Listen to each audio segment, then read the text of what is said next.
আমি সাইফুল্লাহ আল মুর্শিদ বলছি। আমি বাংলাদেশের একজন সাধারণ নাগরিক।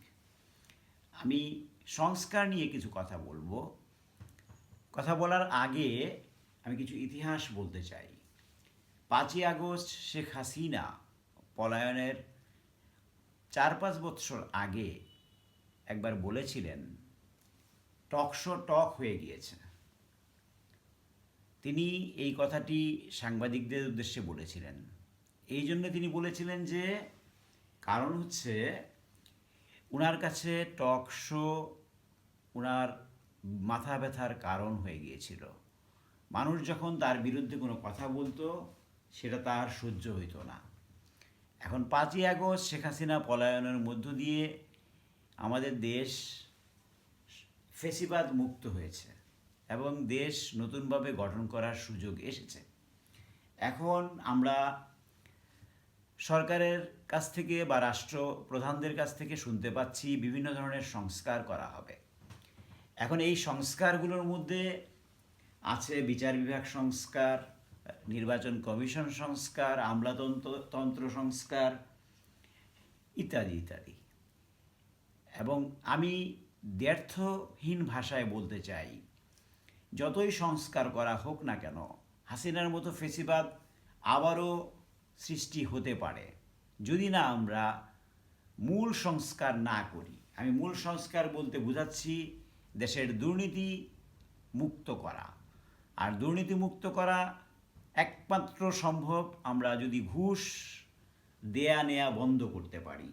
আর ঘুষ দেয়া নেয়া বন্ধ তখনই হবে যখন এর বিরুদ্ধে শক্ত আইন থাকবে এবং সেই আইনের যথাযথ প্রয়োগ রাষ্ট্র নিশ্চিত করতে পারবে।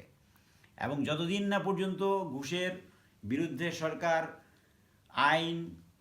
আইন এবং তার প্রয়োগ নিশ্চিত করতে না পারবে ততদিন আমাদের দেশের কোনো সংস্কারই কাজে আসবে না।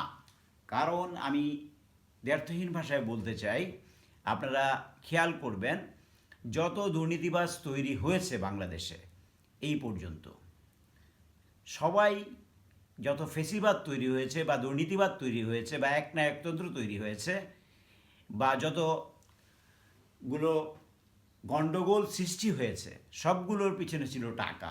অর্থনৈতিক লিপ্সা মানুষকে দুর্নীতির দিকে নিয়ে যায়, আর অর্থনৈতিক লিপ্সাই মানুষকে ফেসিবাদ হতে সাহায্য করে। তো আমাদেরকে এমন কিছু আইন তৈরি করতে হবে যেগুলোর দ্বারা আমরা কি ঘুষকে নিয়ন্ত্রণ করতে পারি এবং ঘুষ প্রয়োজনে বন্ধ করে দিতে পারি। এর জন্য আমি আমার প্রস্তাব হিসাবে আমি বলতে চাই যে যদি কোনো ব্যক্তি ঘুষের জন্য ধরা পড়ে, আমরা সাধারণত তাকে একটা ক্যাপিটাল পানিশমেন্টের মতো একটা পানিশমেন্ট, এখন কাউকে তো আর ঘুষের জন্য ফাঁসি দেওয়া যাবে না, সেজন্য আমার প্রপোজাল হচ্ছে যে ব্যক্তি ঘুষ খেয়ে ধরা পড়বে এবং সেটা প্রমাণিত হবে তার কায়াঙ্গুলের 1 গিরা অংশ কেটে নেওয়া হবে। এবং এটা যদি আমরা 5-10 জনের ক্ষেত্রে প্রয়োগ করতে পারি সারা বাংলাদেশে, আমরা দেখব যে ঘুষ বন্ধ হয়ে গিয়েছে। আর যদি ঘুষ বন্ধ হয়ে যায় তখন লক্ষ লক্ষ টাকা খরচ করে কেউ এমপি হতে চাইবে না। 20 লাখ 40 লাখ টাকা ঘুষ দিয়ে এসআই পোস্টে নিয়োগের জন্য চেষ্টা করবে না। এমনকি বিসিএস অফিসার হওয়ার জন্য আজকে ছাত্রদের মধ্যে যে এই লোভ লালসা তৈরি হয়েছে সেই লোভ লালসাও অনেকটা কমে যাবে এবং আস্তে আস্তে আমাদের দেশ দুর্নীতিমুক্ত হবে, সন্ত্রাসমুক্ত হবে এবং গণতন্ত্র আমাদের দেশে সুপ্রতিষ্ঠিত হবে। প্রধানমন্ত্রীও হতে চাইবে না কেউ, প্রধানমন্ত্রীর জন্য লোক খুঁজতে হবে আমাদেরকে। কিন্তু আইন শক্ত না করে আমরা যদি খালি কথা বলে যাই এই সংস্কার করব, সংবিধান সংস্কার করব, বিচার বিভাগ সংস্কার করব, এত সংস্কার করার পরেও যদি আমাদের দেশে ঘুষের প্রচলন থাকে কোনো মতেই আমাদের রাষ্ট্র সঠিক পথে এগোবে না। আজকে আমি এই ঘুষ নিয়ে কথা বলা উদ্দেশ্যেই আপনাদের কাছে হাজির হয়েছিলাম।